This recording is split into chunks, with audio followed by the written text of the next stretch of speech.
Ja, Freunde, guten Tag. Also das Thema ist heute virtuelle Reise. Hören Sie mich jetzt schon? Yes, sir. Klar. Also Sie alle begeistern sich für Reisen normalerweise, ja.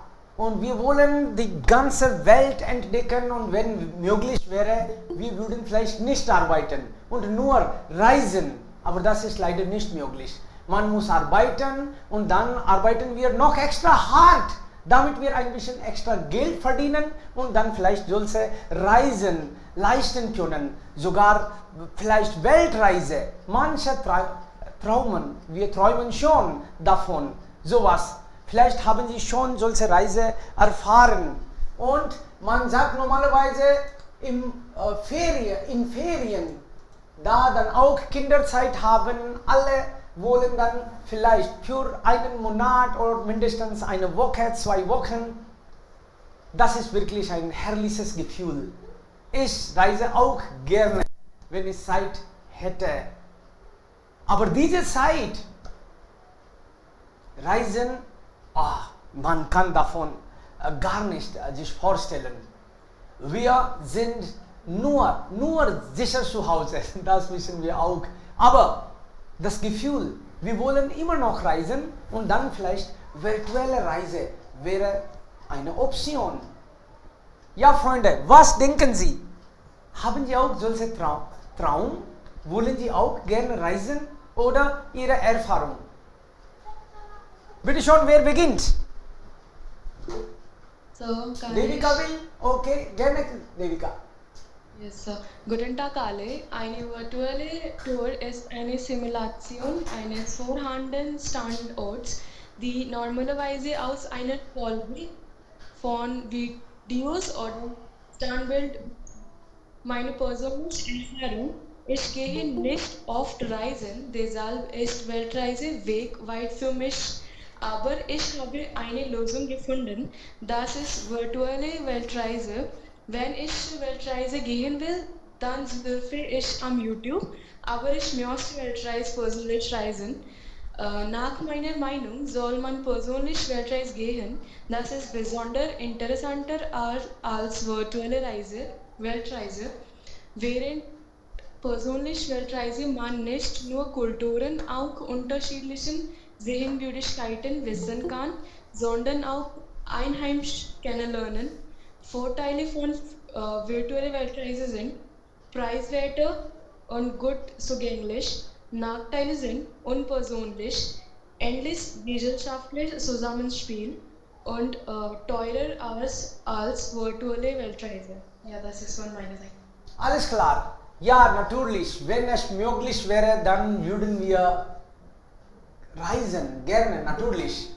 Also, wir würden natürlich echten Urlaub machen. Nicht nur diese virtuelle. Echte Reise ist viel besser. Natürlich, man kann das ja auch nicht vergleichen. Aber jetzt, wir haben keine Chance. Wir sind im Hausarrest. Wir alle Ausgangssperre.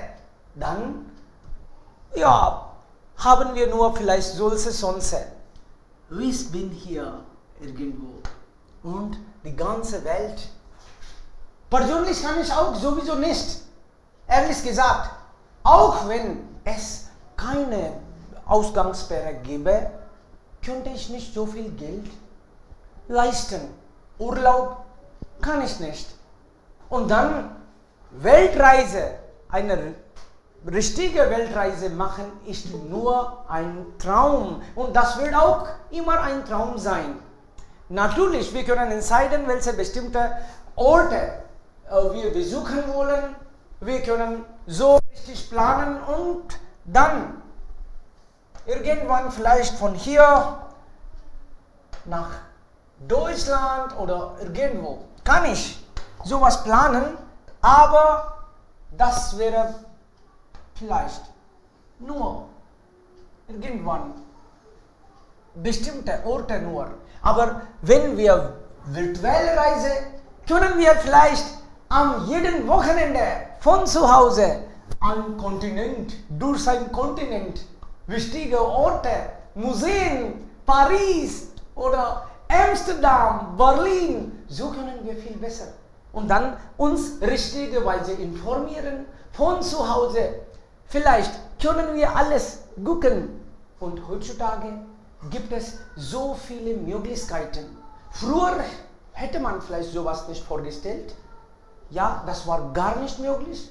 Aber heutzutage, wenn wir wollen, können wir vielleicht, also Globus, richtigerweise gucken, viel entdecken. Nächste Person bitte. Ihre Meinungen sind uns super wichtig. Reise, ja, nein, manchmal, gar nicht, überhaupt nicht, aber über alles, das sagen Sie nur Sie. Es gibt ja, wenn man über virtuelle Reise spricht, dann, wenn wir das bis jetzt nicht gemacht haben, dann können wir das auch nicht vorstellen. Heutzutage, wir haben GPS. Da kann man auch dann richtigerweise vielleicht ein bisschen Nähe die Sachen sehen. Von zu Hause besuchen Sie vielleicht Berlin oder Wien, Sri Lanka oder Nepal. Und da kann man auch dann richtigerweise ganz Nähe sehen. Deutschland oder vielleicht ein Ozean, in diesem Ozean oder überall. Sie können sogar Ihr eigenes Haus ja hier sehen. Das ist möglich. Wenn wir unser eigenes Haus sehen, dann würden wir vielleicht auch irgendwo so oder Radwege oder etwas, Schlösser, Museen, alles können wir. Sogar Mond. Das ist doch auch interessant. Und vielleicht, es gibt Landschaft, alles für sich, nur von zu Hause. Das ist also, ja, alles erreichbar. Sogar in Ihrem Handy. Am Handy kann man im Internet alles gucken. Das ist wirklich meiner Meinung nach eine tolle Idee. Aber ich würde Amitabh hören, bitte. Amitabh. Ja, vielen Dank und guten Tag an alle. Ich bin reiselustig. Ich fahre und reise gern, wann und wo möglich ist.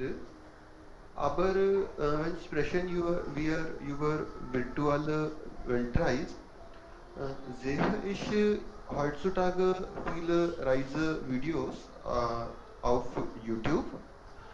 Manche YouTuber sind sehr gut und ihre Reisevideos einerseits informieren uns über viele Orte der Welt und andererseits können wir alle Informationen nehmen, die diese Orte uns bieten. So, wenn in Wirklichkeit wir eine Gelegenheit finden, um diesen Orten zu besuchen, erkennen wir so viel über diesen Orte und können wir uns bequemlich sein, wenn wir diese Orte besuchen. Und wenn jemand diese Orte nicht besuchen kann, doch kann er doch so viel über diese Orte oder über diese Welt erkennen, dank dieser Videos, die wir die virtuelle Weltreise machen. Alles klar, wunderbar. Also diese Videos, das ist ja auch eine gute Idee. Einige YouTuber, sie bieten uns die Möglichkeit, dass wir einfach etwas sehen können, näher, also ihre eigene echte Erfahrung, also Erfahrung der Reisender, das können wir auch miterleben. Das ist wirklich wunderbar. dank der Technologie, dank der Blogger oder diese YouTuber. Ja, Priyanka, Shubham, Tanja, Yash. Ja, Bitte. ja, darf ich? Okay, guten Tag allerseits. So, heute Thema ist ein virtueller Weltreise. In letzter Zeit ist unser Leben fast völlig digital geworden. Von Studium über die Arbeit bis zur Unterhaltung. Alles läuft jetzt online. Also Reisen ist keine Ausnahme davon, weil man nicht nach anderem Land fahren kann wegen Pandemie. Deshalb muss man nur online reisen. Online-Reisen ist weit weg von persönlichen Reisen. Ein paar Unterschiede zwischen beiden sind als folgt. Durch persönlich Reisen kann man empfindet das Klima, der Luft, die Natur des Ortes, während durch Online-Reisen das Gefühl eines neuen Ort ist nicht da. Kein neuer Geruch oder neue Umgebung. Persönlich kann man die Natur berühren, die Blätter, der Boden, das Wasser und so weiter. Aber online kann man nur Blätter sehen oder Vögel hören, aber nicht etwas berühren. Wenn man irgendwohin fährt, probiert man Neues, etwas zum Essen auch oder die Spezialitäten des Ortes. Aber das ist unmöglich, wenn man online reist. Aber ein Vorteil von Online-Reisen ist, dass man muss nicht um die Einpackung und Auspackung sorgen. Es ist natürlich viel billiger als persönlich Reisen. Man braucht keine Planung, keine Fahrkarte buchen oder Ferien von Arbeitnehmern und so weiter. Tag oder Nacht, man kann irgendeine Zeit irgendwohin fahren. Heiß oder kalt, Schnee oder Regen, beim Online-Reisen keine Sorgen. Aber wir alle wissen schon, dass Online-Weltreise ist nicht, damit man sich erholen kann.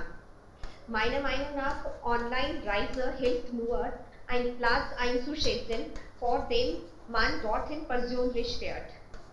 Das ist alles. Alles klar. Also Vorteile, Nachteile, wenn Sie so gesagt haben, können wir ja auch richtig merken. Es gibt keine Möglichkeit, direkt mit Personen, also vor Ort kennenzulernen. Geruch, Gefühle, das sind uns super wichtig. Wir sind Menschen und dann mit anderen Menschen wollen wir das richtig erleben, fühlen, also anfassen. Und dann ist das richtige Reise, natürlich. Aber hier gibt es einige andere Vorteile. Klar. Freunde, wenn jemand darüber sagen will, kann man ja auch Hand, also einfach zeigen. Dann merken wir, wer will darüber noch weiter sprechen. Das ist dann immer auch erkennbar. Jemand ist dran. Okay, nächste Person. Kunal, hast du sowas erlebt? Shubham, du? Ja, ich habe das vielmal erlebt. Eine virtuelle Reise ist doch okay, aber wie schon erwähnt von jemandem, das ist nicht so wertvoll. Aber in der Pandemie oder nicht in der Pandemie, wenn wir zu Hause etwas uns informieren wollen, das ist eine gute Option. Und während der Pandemie, ich habe das irgendwohin gelesen, dass die Zahl der Abonnierten von bestimmten Kanälen, die diese Angebote anbieten, zum Beispiel diese Weltreise zeigen und so weiter, ist zugenommen. So, das ist eine gute Weise. Man kann sich zu Hause man kann sich erholen und natürlich man kann sich informieren, aber das Erlebnis ist nicht so schön, wie man körperlicherweise irgendwohin eine Reise macht oder eine Reise unternimmt. Aber dieses Mal oder in der gegenwärtigen Zeit, das ist nur eine Option bei uns. So, wir können diese Option ausnutzen und zum Beispiel es gibt viele Kanäle, zum Beispiel Travel, XP und so weiter. Auf YouTube es gibt viele Travel Blogs. Man kann sich informieren an vielen Orten Und wenn Pandemie ist nicht mehr da auf der Erde, dann kann man richtig planen und vielen Orten einlisten und kann eine Reise planen. Aber wenn die Situation nicht sicher ist, wir können zu Hause sitzen und sich informieren durch diese virtuelle Reise. Und das ist sehr schön. Mit ganzer Familie, ja, von zu Hause, Ja. aber nur online, leider. Ja, du hast recht. Du hast schon auch natürlich Erfahrung. Immer wenn du du arbeitest auch als Reiseleiter, also vielleicht, wenn du eine richtige also Stelle besucht, suchst du vielleicht auch alles virtuell einmal. Das hilft. Ja, das hilft super, aber nicht virtuelle. Ich lese auch viele Bücher und informiere mich über den Ort. Und das ist sehr, sehr hilfreich. Und nicht nur das, ich möchte auch den Ort persönlich einmal besuchen und dann kann ich den Ort richtig erklären. Das hilft aber. Sich informieren, virtuelle oder YouTube, Internet, Fernsehen ist auch eine Option, aber was finde ich am besten, ist natürlich die Bücher. Was man im Bücher bekommt, kann man nicht auf YouTube bekommen, weil im YouTube es gibt viele Einschränkungen, man kann nicht so viele Informationen einmal zeigen. Durch Bücher können wir uns viel Kleinigkeiten und auch andere Sachen, zum Beispiel Kulturen, Bräuchen, viele Sachen kann man sich informieren. So, Bücher finde ich am besten. Und das hat mir wirklich wunderbar gefallen, wenn Sie das gesagt haben, dass bevor Sie mit Touristen einmal gehen, wollen Sie zuerst einmal persönlich dorthin gehen und alles mal gucken, was vielleicht der Tourist fragen könnte oder welche Fragen tauchen auf und dann hat man wirkliches Gefühl. Also einmal selbst will man erleben, nur dann ist das eine Reise. Virtuelle Reise hilft nicht viel. Ja, gut. Okay, nächste Person bitte. Eigentlich, ich fühle mich so cool, wenn ich einfach solche Szenen sehe. Ich habe nicht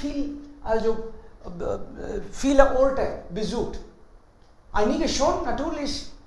Aber so viel habe ich noch nicht gesehen. Aber jetzt, ist online. Diese Idee hatte ich nicht früher. Mein Gott, weiß ich nicht warum. Aber dann, früher sah ich nur einige Kanäle, so einfach. Aber gestern hatte ich eine richtige Idee. Oh mein Gott, diese Weise kann ich ja die ganze Welt bereisen und viel mehr Informationen.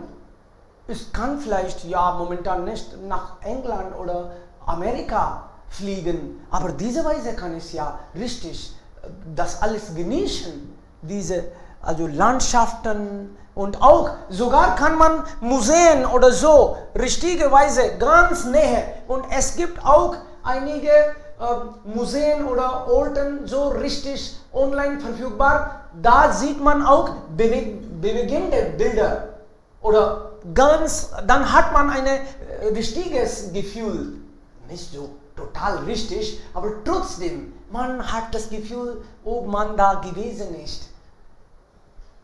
Shubham, bitte schon.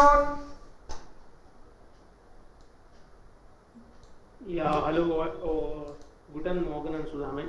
Laut, ein bisschen laut bitte.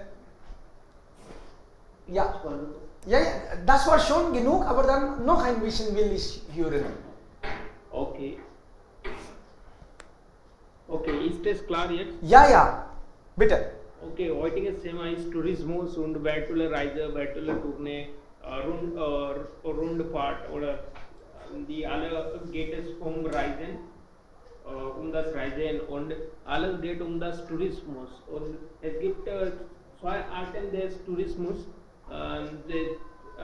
diejenigen, die Innerland Tourist reisen oder die Besucher, die am besuchten Orten wenigstens einmal übernachten. Dann solche Leute nennen als Touristen. Und zweite Kategorie ist Tagesbesucher. Die Leute, die nicht besuchten dort oder wenigstens einmal in einem privat unterkunft oder Nachtem oder nur für einen Tag. Sie gehen dort nur für die Spaß haben oder nur für die Touri machen. Dann solche Leute nennen als Tagesbesucher. Und wir wissen, dass heutzutage gibt es keine Möglichkeit draußen zu gehen und wir sind in den Lockdown und gibt es keine andere Möglichkeit, sich zu erholen oder draußen zu gehen und aber gibt es andere Möglichkeiten, die wir am Internet haben, die ist virtuelle Reise machen und virtuelle Reise hat ihre eigene wie sagt man, Nachteile und Vorteile. Vorteile ist, man muss nicht etwas bezahlen. Alles bekommt man in seiner eigenen Ruhe und von zu Hause kann alle Welttouren auch machen. Aber Nachteile sind, kann man wirklich die Plätze, Orte von seiner Hand, vor seinen Händen berühren. Das ist das Problem. Wir sehen alles auf YouTube, die Gerichte, Rezepte, aber natürlich werden wir satt davon. Das ist die Frage. Wenn wir keine Gefühle haben oder Emotionen oder unsere innerliche Emotionen drücken nicht aus, dann das ist kein Touri. Das ist nur etwas oder das ist nur Spaßaktivität. Das ist wirklich kein Touri. Und in virtuelle Reise bekommt man auch Gelegenheit, dass es muss nicht kaufen oder ich muss nicht einpacken, auspacken oder Koffer nicht auspacken oder keine Hotel, Restaurant reservieren. Aber jetzt in dieser Zeit, es ist auch wichtig oder zur anderen Seite, was über die Leute, die in einem Hotel arbeiten oder die in den Restaurant arbeiten und sie bekommen jetzt keine Arbeit und weil wir nicht dort gehen und alles ausprobieren oder das kaufen und verkaufen, solche Aktivitäten ist total aufhalten. Und aber der Tourismus ist sehr wichtig für, oder nicht nur wichtig für unsere Nation, sondern auch wichtig für wirtschaftliche Auswirkungen unserer Nationen. Oder heutzutage sehen wir oder erfahren wir, dass viele Orte bekommen nicht mehr viele Touristen. Trotz es gibt eine verrückte Leute oder verkünftige Leute auch sind da, die trotz wegen des innerhalb dieser Pandemie gehen oder dort die Ort besuchen, aber nicht zu viele gehen zu einem Ort zu besuchen oder besichtigen. Und davon die Tourismusindustrie ist sehr niedrig geworden oder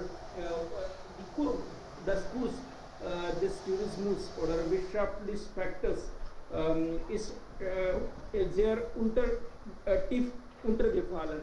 Und davon benefitieren nicht nur wir, weil wir lernen nicht, online lernen ist gut, wenn wir keine Möglichkeit oder Möglichkeit oder andere Option haben, aber wie lange soll man das machen? Das ist auch wichtig. Man kann nicht alles nur sehen und ohne irgendeine oder eine Berührung kann man das Gefühle nicht bekommen und man kann nicht satt werden davon. Danke. Also diejenigen, die dringend eine Reise machen wollen, unbedingt jetzt, ungeduldige Menschen vielleicht, sie könnten sowas durchs Erleben. Ja, klar, richtig. Und noch andere? Vielleicht Anjali will was dazu sagen zuerst? Die Hand ist hoch. Guten Tag, ich möchte ein bisschen sagen. Bitte, Ich reise gegen persönlich, aber es sehr viele Virtual Reise am Discovery Channel von meiner Kindheit. Dann denke ich und fühle ich sehr enthusiastisch und motiviert. Wir haben viele Vorteile, zum Beispiel wir können mit Virtual World Reise, wir können Geld sparen und unsere unsere Augen fühlt gut. Und hier ist Sommer, aber ich kann Winter genießen. Aber wir haben Nachteile auch. Vielleicht, wenn wir für Reise gehen, kaufen wir viele Dinge. Ein Geschenk oder neue Kleidung und treffe ich auch mit neuen Leuten. Das ist nicht möglich mit Virtual Reisen.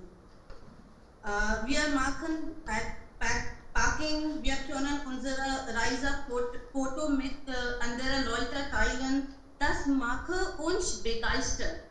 Und ich hoffe, das ist nicht möglich mit der Virtual World Tour. So, in meiner Meinung denke ich, persönliche Reisen ist besser als Virtual Weltreisen. Danke.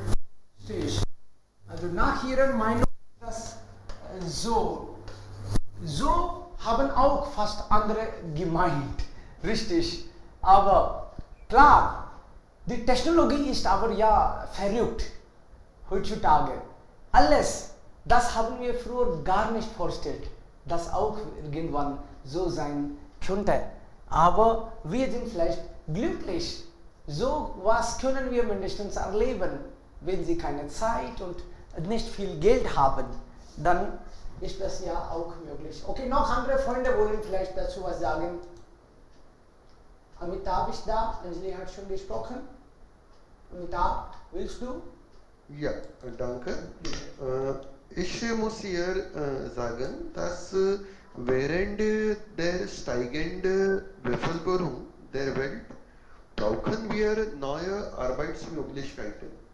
Und virtuelle Reise ist eine neue und eine sehr tolle Möglichkeit, sodass die Reiseführer oder die Unternehmen eine neue Arbeitsmöglichkeit finden. Wenn eine Person oder ein Unternehmen eine gute virtuelle Weltreise erschaffen, nicht nur einerseits sie können gut verdienen und auf der anderen Seite können die Menschen, vor allem die alten Personen oder kranke Personen oder alleine Kinder, sie können auch die Erfahrung einer Reise machen.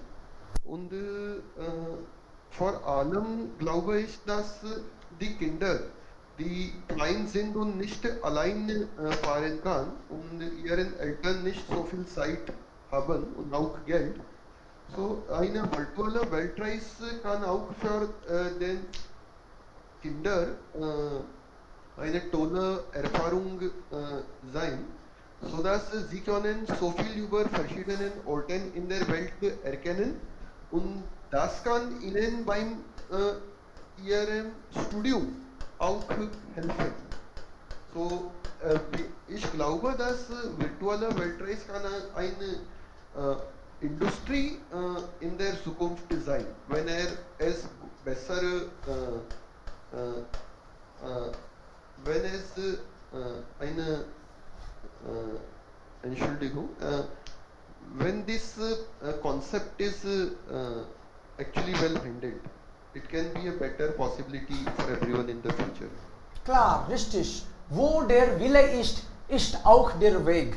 Also inzwischen hatten viele, also die Menschen, die im Bereich Tourismus arbeiten, sie waren total verrückt, oh mein Gott, was wir machen, aber sie haben doch Erfahrung. Und diese Weise haben sie vielleicht ja schon solche Idee gehabt und damit schon begonnen. Und jetzt habe ich auch das Gefühl, vielleicht viele Touristen habe ich auch gesehen, sie so viele Fotos machen. Damals habe ich nicht verstanden. Ich weiß nicht, ich bin mir nicht sicher, ob das der Grund gewesen wäre. Aber ich denke schon jetzt, dass sie machen so viele Fotos und dann nehmen sie alles richtig auf und dann vielleicht planen sie sowas. Dann können sie jetzt vielleicht in ihrer Webseite oder irgendwo im Blog so die Menschen auch anziehen und dann vielleicht dadurch auch Geschäft machen. Das ist, ja, doch, möglich. Ankus ist da. Bitte schon, Ankus. Ja, guten Tag. Ja, Gerne. ich komme aus Uttarakhand und meine Ortschaft hat auch in Uttarakhand. Und während der Corona-Pandemie muss ich nicht ich muss in meiner Heimatland nicht fahren. Und deshalb soll ich jeden Tag viele Videos gesehen über meine Ortschaft. Ich fühle mich sehr, sehr wohl. Ich fühle sehr frische Luft oder die Klima oder Klima, das ist sehr schön. Ja. Und wenn ich meine Ortschaft habe, ich fühle mich, ich denke nicht über meine Sorgen leben oder mein stressiges Leben. Ja. Und andere Möglichkeit ist, ja, in Deutschland hat auch eine sehr schöne Stadt. Ich soll jeden Tag über Deutschland Video gesehen, zum Beispiel Freiburg, Nürnberg, das ist sehr, sehr schön. Ja. Und wenn ich diese Video gesehen, ich fühle ich bin in der Berlin und ich bin in die Nürnberg. Ja, das ist sehr für mich spannend. Und ja, man kann auch in dieser, man kann auch Karriere bauen, man kann seine Start drinnen und YouTube-Kanäle machen. Das ist auch sehr andere Möglichkeit. Man kann auch kürzer Geld verdienen. Ja, das ist alles von meiner Seite. Das ist ja auch wunderbar. Eine schöne, ganz andere Idee. Also ich bin hier irgendwo anders und dann kann mein Heimatland jetzt nicht besuchen. Und dann gucke ich schaue mir, oh, wo mein Haus ist, was die Leute da machen. Oder ja schon vielleicht, sie können auch die Orte noch einmal gucken, wo sie irgendwann waren. Mit Mutter, oh, das Hotel liegt hier am See oder irgendwo. Und wir waren auch, ja, hier unser Parkplatz und alles kann man vielleicht noch einmal erleben und dann diese schönen Momente mal holen und wieder genießen. Mit der Familie zusammen vielleicht. Das ist ja auch eine Idee. Toll, Ankush. Ja, sehr schön. Und jetzt sagen auch noch einige Freunde dazu. Gaurav, würdest du, Rina? Yash will beginnen vielleicht? Ja, Yash, gerne. Guten Tag alle. Guten Tag. Das heutige Thema ist Zukunft orientiert, sehr interessant. Wie wir die Welt in unserem Zimmer sitzen sehen werden. Phyllis? Ein bisschen lauter, bitte. Ja. Okay. Wie wir die... Now it's good? Is it good? Hello? Ja, jetzt besser. Also ich sage nur extra so noch und noch, weil die Mithörer, die jetzt auch sind, sie sagen mir, also einige sprechen leise, deshalb, also ich spreche laut und dann sie erwarten, dass die anderen auch ein bisschen lauter sprechen. Bitte schon, ja. Genau. Wie wir die Welt in unserem Zimmer sitzen sehen werden. Vieles du gern sehr richtig. Passiert es nicht wirklich, aber unsere macht Sinn. Wie sehen wir uns natürlich mit Augen aber wer sendet Anweisungen? Die Antwort ist unsere Gehirn. Was also alles, was in unserem Gehirn kontrolliert wird, bedeutet, dass es richtig ist. Gott hat uns 5 Sinne mit dem gegeben, was wir sehen, hören, schmecken und hören. Wann jemand spielen kann, kontrolliert unser Gehirn jeden Sinn. Das ist die Funktion der virtuellen Realität. Obwohl wir alle Reisbeschränkungen haben, können wir die Welt erkunden. Unser Inhalt ist sehr real. Zum Beispiel wurden viele Menschen gerne Venedig besuchen, aber Tag und Nacht den Versuch geben. Durch virtuelles Reisen von unserer Website aus haben Sie die Wahl, zu jeder Tageszeit dorthin zu reisen und bei sich zu Hause zu sitzen. Das jüngste Reisverbot hat einem Anstieg der Plattform des Unternehmens geführt. देखो अपना देश angesichts der aktuellen Krise hat das indische Tourismusministerium kürzlich eine Initiative gestartet, die es den Menschen ermöglicht, die Tiefe und Weite der Kultur und des Erbes von Incredible India virtuell zu erkunden. Es handelt sich eine Reihe von Webinaren mit dem Namen Sehen unser Land, in denen Sitzungen zu verschiedenen Staaten Indien abgehalten werden und darin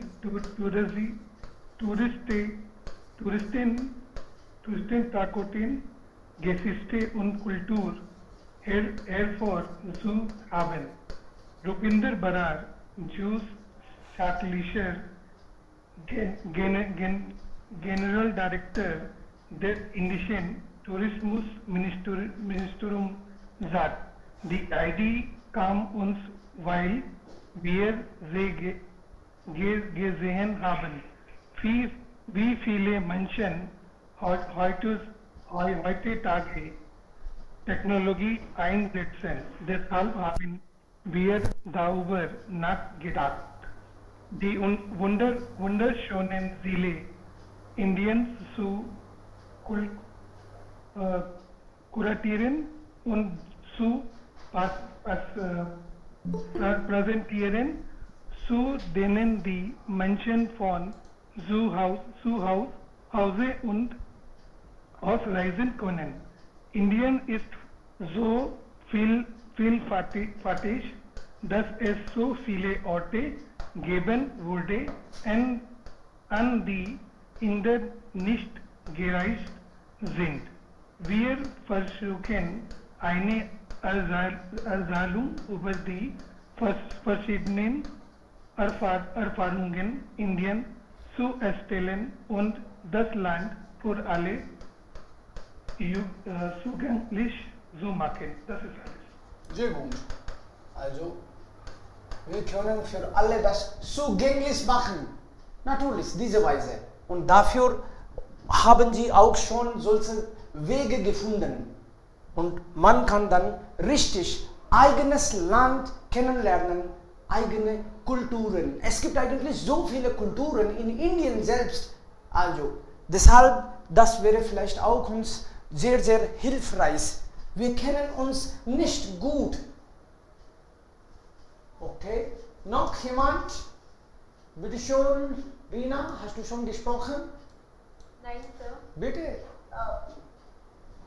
Unser heutiges Thema ist eine virtuelle Weltreise. Es ist die Zukunft von unserer Tourismuswelt. Und durch virtuelle Weltreisen könnten solche Leute auch Weltreise machen. Sie können jetzt nicht zum Beispiel kranken Personen und die kleinen Kinder allein virtuelle Weltreisen machen. Und die älteren Menschen, die nicht gesund sind und wollen diese schöne Welt, diese schöne Welt sehen. So, ich sehe viele Vorteile in virtuelle Weltreise. Es ist kostenlos. In einem Monat oder in einem Jahr können wir verschiedene Plätze von zu Hause besuchen. Und wir sitzen nur auf dem Sofa, gemütlich in unserem Wohnraum und können viele Plätze virtuell besuchen und erfahren. Wir können die Welt erkunden und viele Sachen darüber lernen. Es gibt uns viele Informationen, ohne diese Plätze selbst besuchen. Und aber persönliche Reisen bevorzuge ich auch, weil es hat viele Vorteile. Aber wenn es nicht möglich ist, zum Beispiel in dieser Zeit, es ist nicht möglich für uns irgendwo zu fahren, dann virtuelle Weltreise bietet uns die Lösungen an. Und es gibt viele YouTube-Kanäle, Google Maps Track. Dadurch wir können in den Bergen fahren oder Wälder sehen oder Monumente sehen, Pyramiden von Ägypten sehen oder Eiffelturm aus Frankreich sehen. So, ja. Und es macht alles möglich, was wir können jetzt nicht machen. Danke. Sehr schön. Sehen Möglichkeiten von zu Hause. Sehr gut. Wir können das alle leisten. Natürlich, diese Denkmäler einfach. Wunderbar. Klar, richtig. Für alle ist da alles. Gaurav, würdest du dazu auch was sagen, bitte? Ich denke Ja, schon. ich habe unsere Klassen gehört. Ja, es hat auch nicht geholfen, mir geholfen, meine Kenntnisse zu verbessern. Ich möchte sagen, dass ja, ich finde dieses Thema sehr feinig und auch sehr interessant. Was ich hier wichtig erwähnen, ist, dass dieses Thema ist nicht etwas Neues. Das hat auch in der Vergangenheit passiert. Zum Beispiel, da gibt es Zeitschriften, wo die bekannten Autoren oder Journalisten gehen würde und sie wollen es sammeln und ihre Erfahrung zu uns bringen.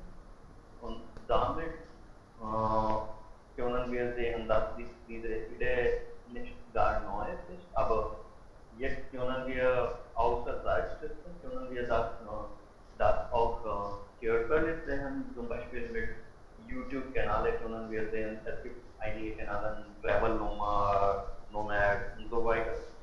Und es gibt auch Kanäle jetzt, dafür müssen wir bezahlen, aber damit können wir diese Orte mit 3D und neue Technologie sehen, wie wir dort wären. Und natürlich hilft es, Geld zu sparen, Geld und Zeit sowohl Geld zu sparen, als auch Zeit zu sparen. Und dort sind sie auch umweltfreundlich und wir schaden die Umwelt gar nicht.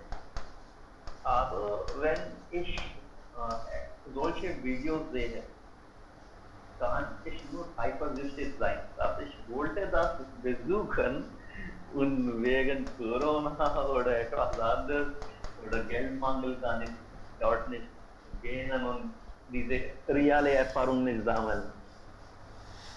Aber gibt es auch eine Nachteile mit dieser virtuellen Reise.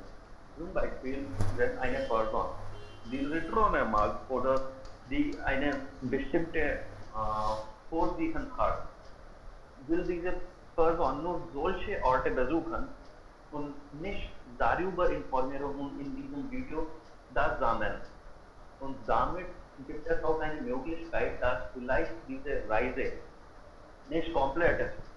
Und damit kann ich nicht alles erfahren. So, zum Beispiel, wenn ich in der Türkei war, konnte ich schmecken. Und dadurch können es sich eine Entscheidung treffen, dass ja, ich mag das oder nicht. Aber wenn ich das in Videos sehe und irgendjemand sagt, dass ja, es schmeckt so gut und ich mag das, sie müssen das wirklich ausprobieren, wenn sie in der Türkei sind. Vielleicht funktioniert das nicht für eine Person, die Kartoffeln gar nicht mag. Deswegen können sie auch ein bisschen verrückt und verrückt machen. Und dann können sie nicht funktionieren, weil sie die Perspektive einer Person vorkommen lassen. Und es ist nicht zu sagen, dass ja, wir können nicht die, was wie ein Gericht schmeckt, in reale Sinne erfahren. Zum Beispiel in Japan muss man Miso-Soup einmal probieren oder Kushiyage. Das kann man nicht aus Videos ausprobieren. Und wie man Käsespätzle macht, Spitzel macht oder Kartoffelpuffer mit Äpfelmus. Wie kann man das ausprobieren? Einige Dinge so erfahren müssen. Wir müssen das durch Erfahrung. Videos macht nicht alle. Deswegen, wir können das sehen, dass ja, jetzt leben wir wir sind gezwungen, in einer Welt zu leben, wo meiste Dinge soll virtuell gemacht werden, weil wir an Corona leiden und wir können nicht draußen gehen. Aber trotz wissen wir schon, dass ja eine körperlich oder was wir offline machen ist besser. Zum Beispiel, wenn wir offline lernen, das ist nicht nur mit Reise, aber wenn wir offline lernen, können wir die körperlichen Gefühle sehen, wir können das Ton fühlen, aber mit Ton, etwas, die offline ist, hat nicht persönlich. Kann man das nicht vergleichen? Natürlich. Ich bin eine Person, die offline immer vorsehe und vielleicht kann die andere mit mir nicht zustimmen, aber das ist für mich persönlich. Ja. Ich bin der Meinung, dass virtuelle Reise soll uns helfen, einen Plan zu vorbeisehen. Und ich mache das immer so, bevor ich einen Ort besuche. Ich suche Informationen im Internet darüber. Und dadurch kann ich gleichzeitig kann ich mein Geld sparen und auch Zeit sparen und kann ich auch mehrere Möglichkeiten suchen, wie ich meine Zeit gut vernutzen. Und es hilft mir mehrere Dinge, zum Beispiel was. जो belasten Sie auch nicht, also Klima. Also kein Transport, kein Geld, ja. Und das wird dann auch nicht so anstrengend. Ja, manchmal sie sind total todmüde, bis sie also dorthin erreichen. Und ja. Genau. Und, aber persönlich können Online-Reise oder Virtual Tours die Offline- oder reale Reise gar nicht ersetzen. Natürlich, das kann gar nicht ersetzt werden. Das ist, ja. Ja, das ist wunderbar, was Sie gesagt haben. Und das ist auch natürlich so. Meisten glauben schon und sie akzeptieren das. Virtuelle ist nur, also natürlich, das ist nicht echt. Wahre Erfahrung, echte Erfahrung, realistische Erfahrung ist total anders. Man kann das gar nicht vergleichen. Früher habe ich auch einmal gehört, dass sie entwickeln eine Technologie, damit wir etwas reichen können, was wir sehen. Zum Beispiel, aber das Englisch wird das virtuell. Ich kann nicht die Leute einfach treffen mit die sprechen. Das will ich immer so. Das werde ich immer verlassen und vermissen. Ja, natürlich. Also wenn wir einander nur sehen oder hören, das ist ja einfach virtuell, ne? Aber genau. Aber trotzdem, wir schaffen etwas. Natürlich, das kann nicht so verglichen werden. Aber wunderbar. Wir können das nicht ersetzen. Das ist natürlich nur virtuell und man kann nicht mit echter Reise vergleichen. Ja, sie enttäuschen sich. Oh mein Gott, das ist nur virtuell.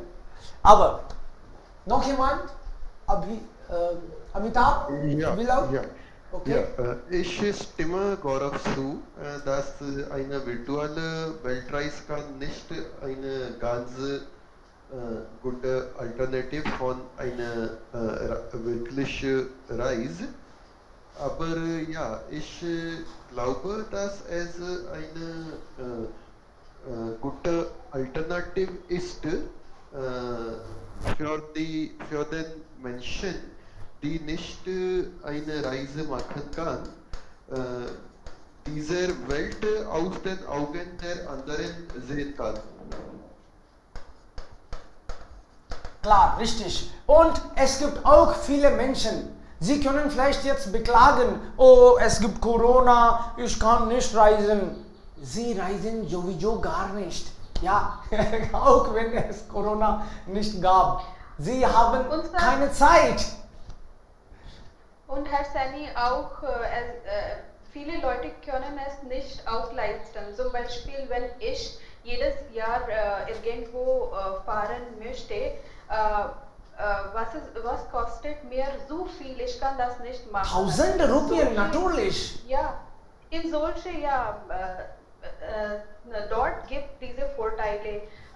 Diese virtuelle Weltreise sind eine Vorteile. Und auch, wer kennt, vielleicht in Zukunft, wir können diese Sachen uns fühlen.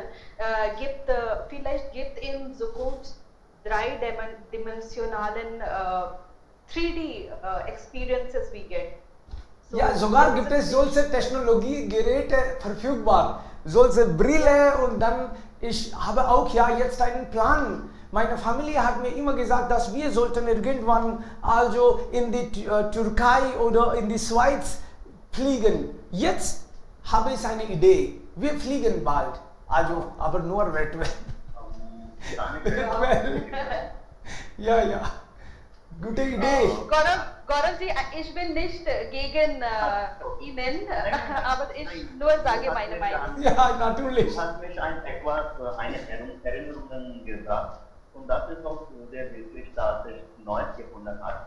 Zum Beispiel eine Person, die in Kolkata wohnt, reist der ganzen Welt und ist nicht sehr reich, aber hat eine gute Strategie und hat einen YouTube-Kanal, wo